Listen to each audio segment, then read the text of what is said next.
All right, so anyway, I'm painting around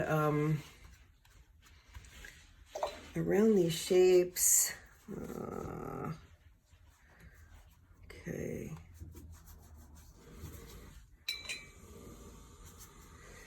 Okay, so I'm continuing with my light wash, painting around these shapes, and this way you can see the shapes. And then I'm going to go back in and do the background. So here we go. All right. Got to work fast because this needs to stay really wet. Okay, here we go. All right. Okay, I think this paper's still sufficiently wet. So this is pretty simple. What we're going to do is just build layers, and as it dries they'll come more into focus. So I'm going to kind of just, maybe start with doing some stems like this. It's kind of neat, for the background, and insinuate maybe some leaf shapes. This stuff is going to be really fuzzy, so it's not going to be focused, and so you don't need to worry too much about what shape it is. What shapes they don't have to be precise. I'm going to take some of my more yellow green, do the same thing. So I'm just kind of indicating that there might be leaves back here, and throwing down some color, charging in some color, Anyway, this is a very loose way of painting, and then I'm just really just trying to keep my white shapes white, so that when you paint, you can still keep the white in there. So watch what happens as the paper dries, and I keep going over these, and I'm basically just using a couple of shades of green. I might throw some other colors in there, but here, this is a little bit wet at the moment. All right. I might go in there with a little bit of a blue-green, just to mix it up. Okay. Right, okay. Then I'm gonna make some more stems, but you can see it's already starting to look like foliage in the background.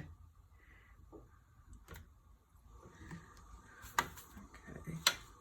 Yeah, I'm throwing in some Viridian into my green just to get something different. And I think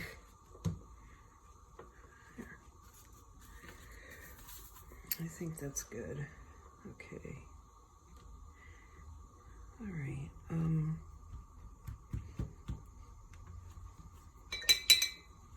Put in a little bit more yellow, some of these leaves. Yeah. And then I have the, actually I have the stems. I forgot about those. Okay, so I'm gonna go ahead and put the stems in for the calla lilies here. And really this isn't that big a deal. I mean, nothing has to be that precise. So it just gives you a chance to try some stuff. Try some of these techniques out. Yeah. Right. And then, let's see, basically just having fun with this. I left this leaf because I wanted to paint it later in a kind of more close-up way. But I think what I'm going to do too, and this is good to see, is then we'll pull some of the color out of here. Okay, pull it out. All right.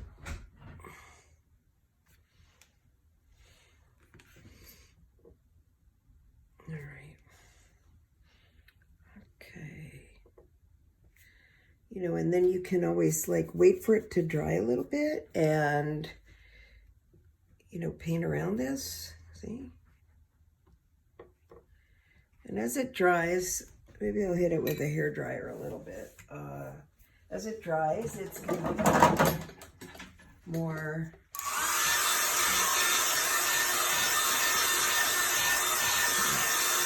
I'm not drying it too much. I'm just drying it a little bit to get it so that I get things that I'm painting a little bit more in the forefront. So, you know, part of this is just, who knows, unpredictable, you know? Just trying to get a sense of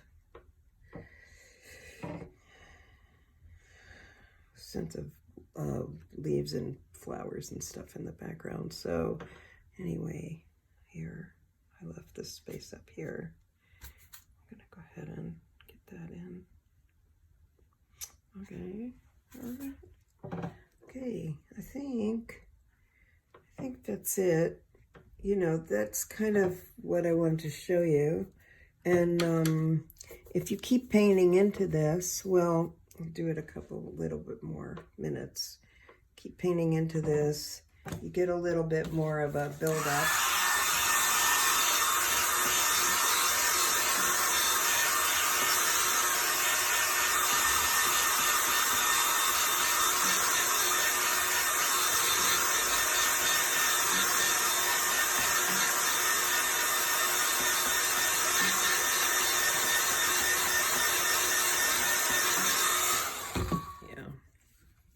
Get a little bit more of a build-up. I'm using kind of the same.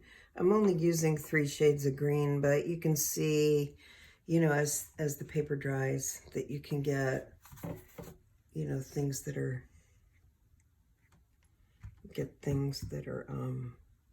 closer and things that are more far away. So anyway, I'm gonna paint around this a little bit and hope for the best. Okay. Here we go. All right. And that's pretty much it.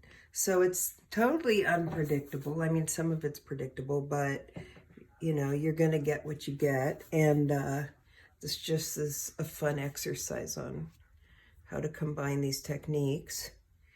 And so I think I'll stop here and...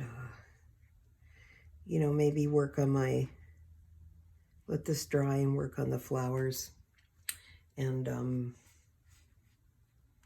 then I'll put them up on the discussion so you guys can see it.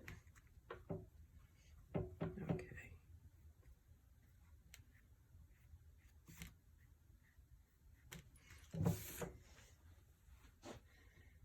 Cool. All right.